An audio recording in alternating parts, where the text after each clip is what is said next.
Hello, I am the storyteller, and welcome to my channel.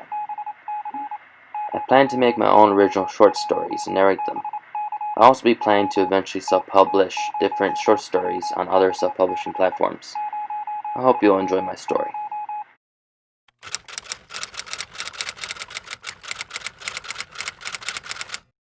The Bodach.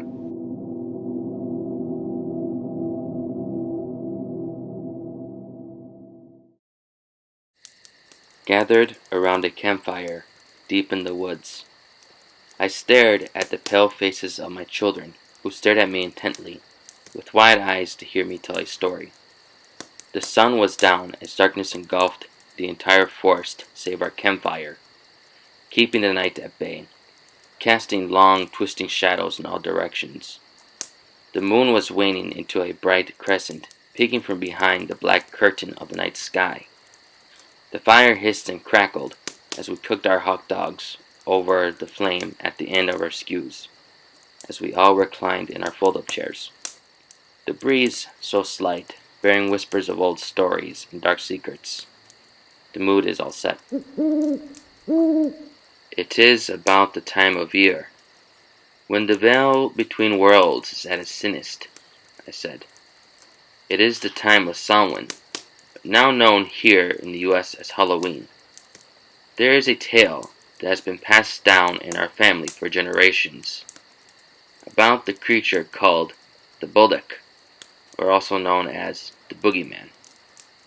There are different types, from mischievous little imps to murderous creatures that crave the flesh and blood of people. However, in this case, I am going to relate to you of the latter. My great-grandfather, Liam from Ireland, had claimed to encounter such a creature on Halloween. He was about to fall asleep in his little cottage until he heard a piercing shriek in his village. He sprang up from his bed in alarm, frantically dressing, then grabbed a shotgun. He opened the door, being blasted by the cold air while the rain stung his face in infernal fury. His eyes widened to see a commotion happening in the cottage that was across from his home. There was a noise of vicious fighting in the partially darkened cottage, when then a woman had just run outside with her child in her arms, screaming for help. It was Fia, the shoemaker's wife, and her 2-year-old son Aiden. "Miss Flynn," Liam called out, "what is the matter?" "My husband is battling the devil himself. Please help him. May God have mercy." "Okay, please, Miss Flynn. Take refuge in my home and lock the door," Liam said, in which she did as she was told. No sooner he was met by his cousin Cullen, along with 4 more men with their shotguns. He then quickly explained what was happening as they rushed to the house of Mr. Brian Flynn. They could still hear the struggle and the thick voice of Brian cursing the attacker.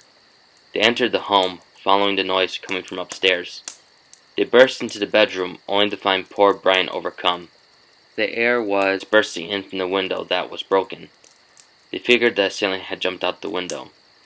The 4 men went back downstairs to see if they can give chase, while Liam and Colin stayed behind to assess Brian. He was laying on the ground with many gashes and stabs across his body, bleeding out.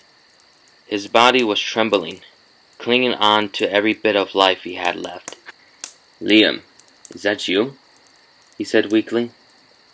"Yeah, it's me and the boys," he said, kneeling by his side. "Is my wife and boy safe?" "Yes, Brian, they are safe at my house. Who did this to you?" "Bless you. It was a Bodach," he said, before finally giving his last breath. At the moment, they could hear from out the window shotgun blasts and confused yells of horror. Liam and Colin went to go join the rest of the crew to kill whatever it was. They came out in the back to find another poor soul, hurt, but far from dying. Liam and the boys quickly gave chase of an elusive human-like shadow that kept running from them by climbing up the walls of cottages. It jumped from rooftop to rooftop, making its way toward the mud-soaked fields. They each took a shot of the hideous being that they caught glimpses in the flashing lightning. Poor, slow lads," they heard the thing mocking them, in a raspy voice of an old man. "Try to keep up if you want to catch me," which it then cackled. "Go back to the pits of hell from whence you came crawling out of, you vile creature.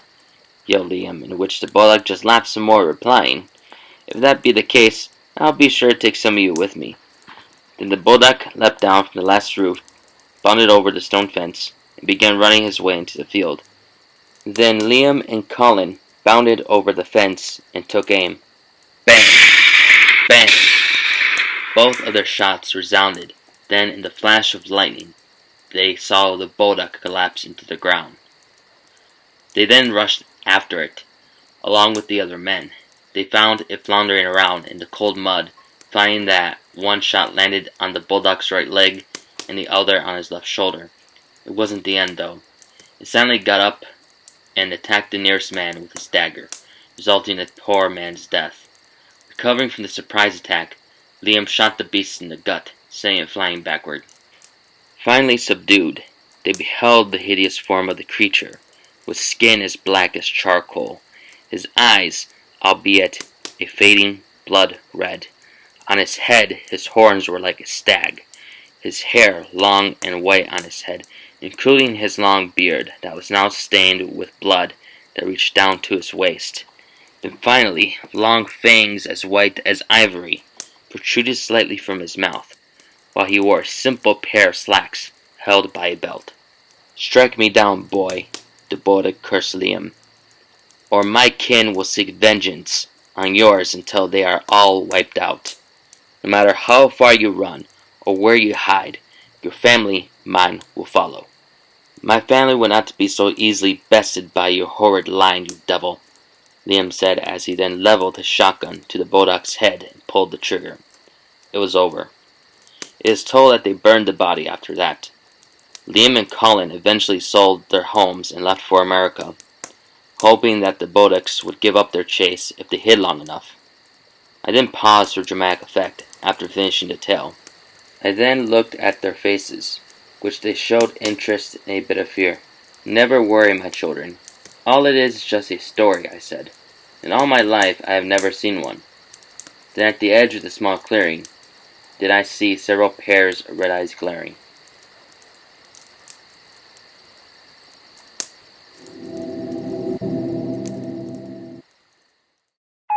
This has been The Storyteller. Thank you for listening. Please like, share, and subscribe.